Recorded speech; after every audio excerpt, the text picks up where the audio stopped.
Welcome to the Terrordome, baby. We swarm. Welcome to the Terrordome. We swarm. Let them know. We swarm, baby. We swarm, baby. All day long. Very special episode of Tales from the Terrordome.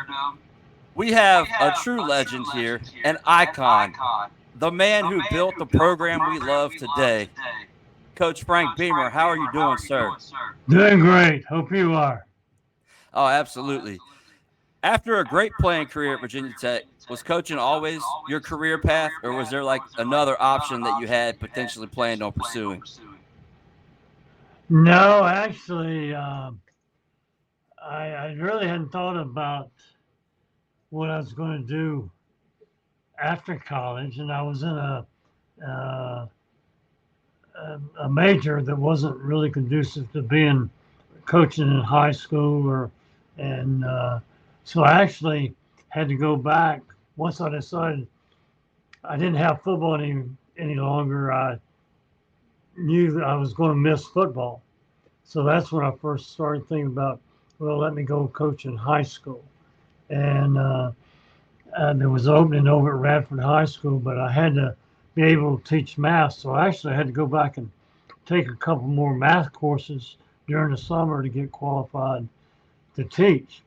But I was always, pretty good in math, so I enjoyed doing that. So, I ended up, I didn't know I was going to do it till I didn't have it anymore. And then I said, wait a minute, I think I want to give this coaching a try. During a successful stint at Murray State, Virginia Tech job opens up, your alma mater.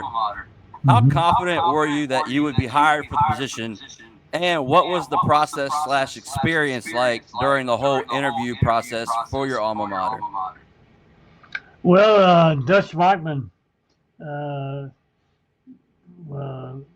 the athletic director at the time, and I remember we met in Nashville, and I think it was going well. I can remember it, and Cheryl was waiting for me.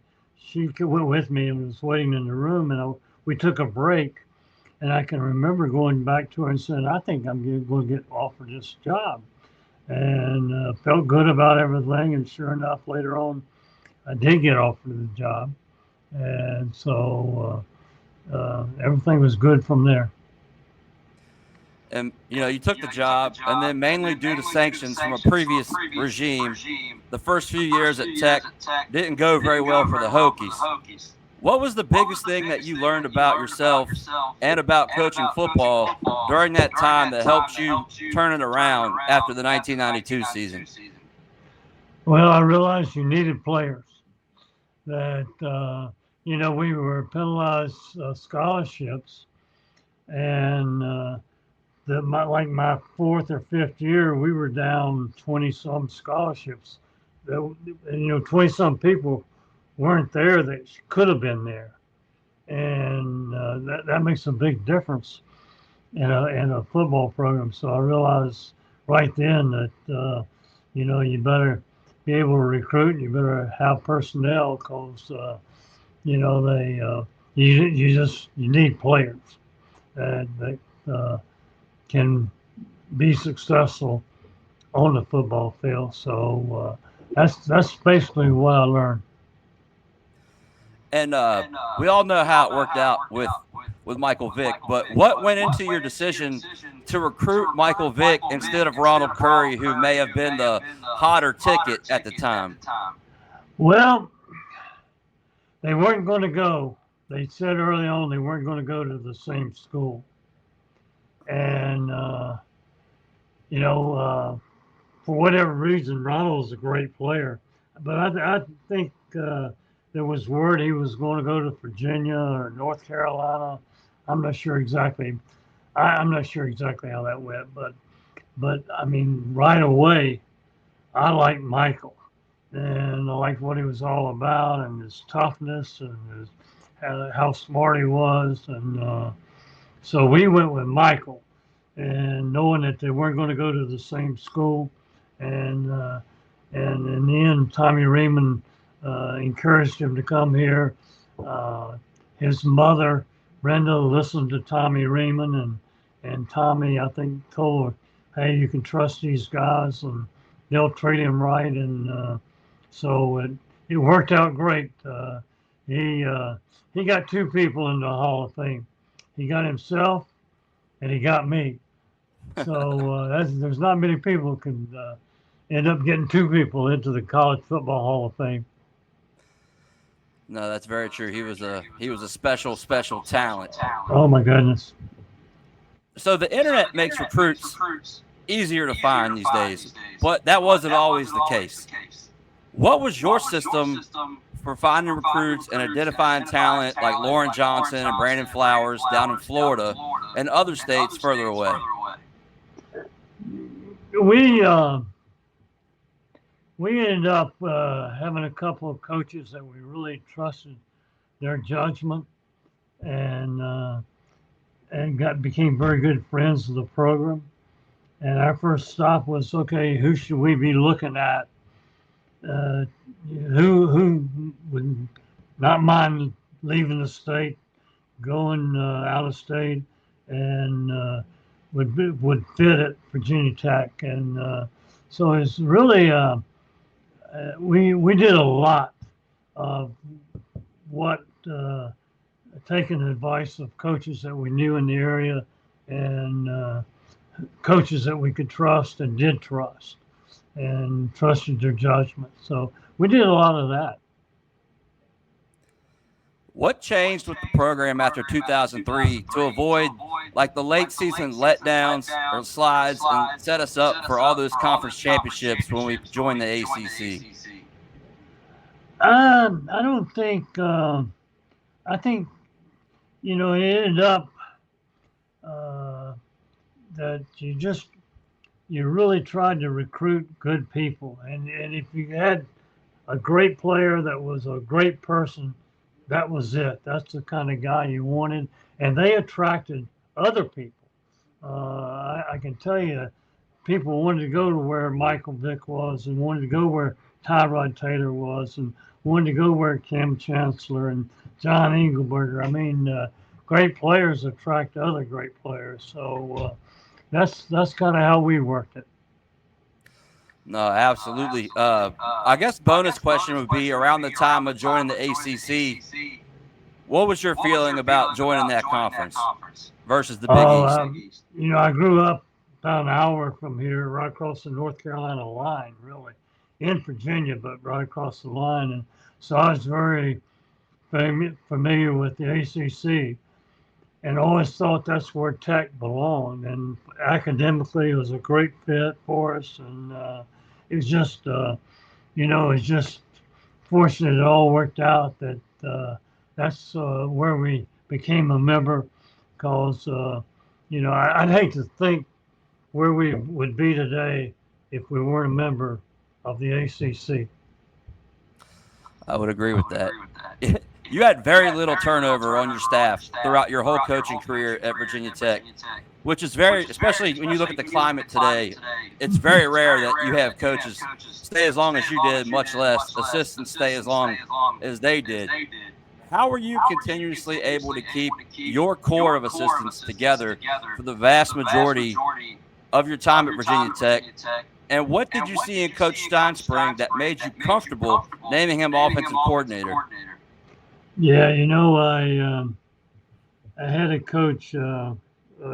He was talking about another coach, but he said that this one coach walked in the building in the morning and acted like he was on the telephone, so he wouldn't have to speak to all the people in the building, the secretaries and the custodians and so forth. And I said that's strange, because I wanted to speak to those people. I said everyone in the building is a part of our success, and so I wanted to make them want to say hello to them and say, hey, you're important to us, and let them know you're important to us. So and I think that just kind of spread. That's who we were, and that's take care of each other. I've got your back, and make it a good place to work.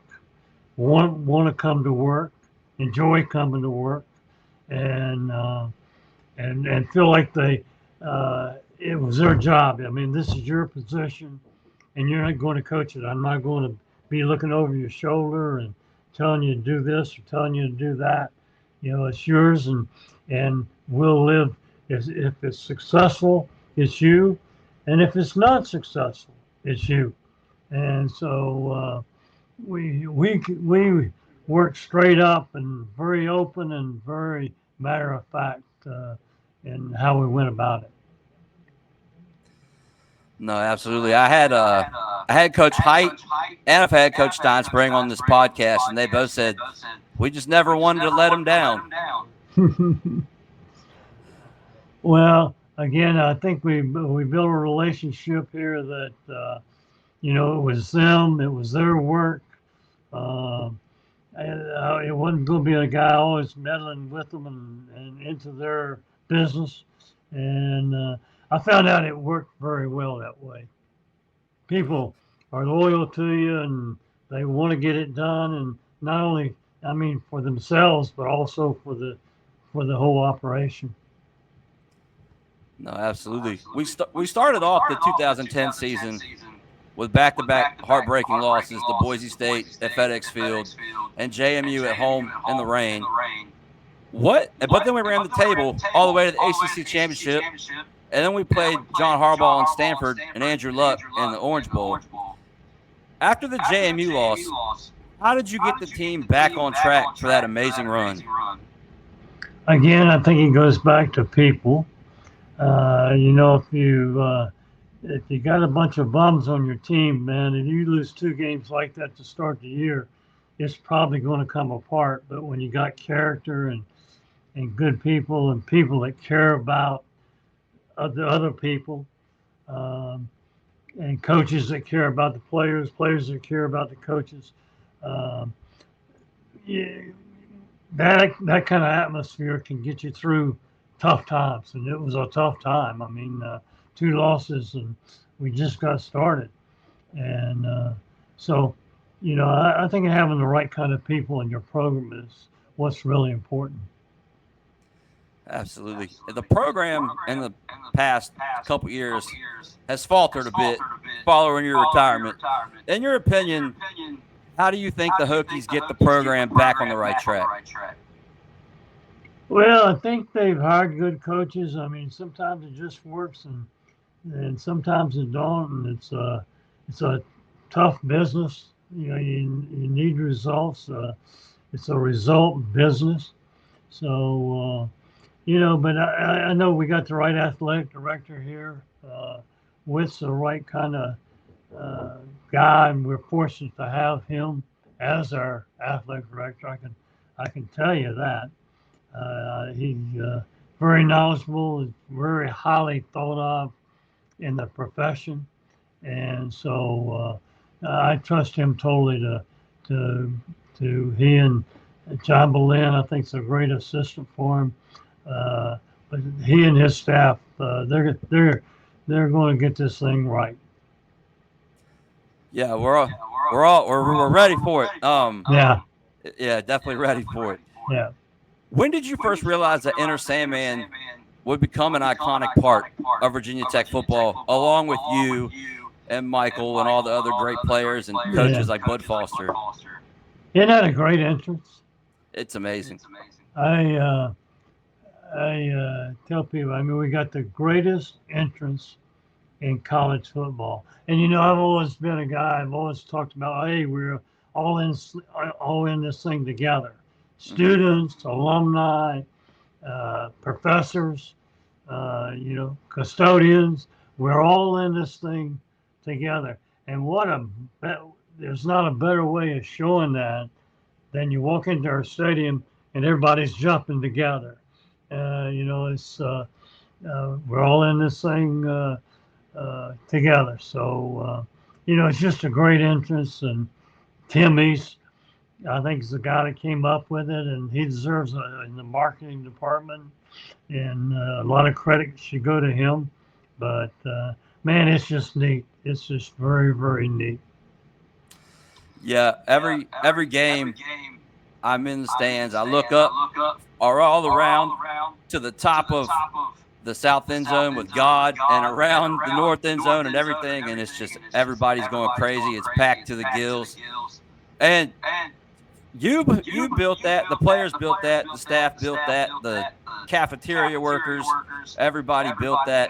But I just want to thank you for over 30 years of excellence, scandal-free winning, like just absolute class act, Frank. And I'm honored to say you were my coach.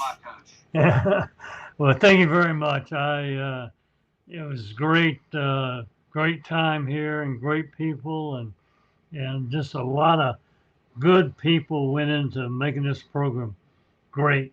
And I'm proud of where it is and how it's thought of and proud of, like I said, the leadership in our program. And so, we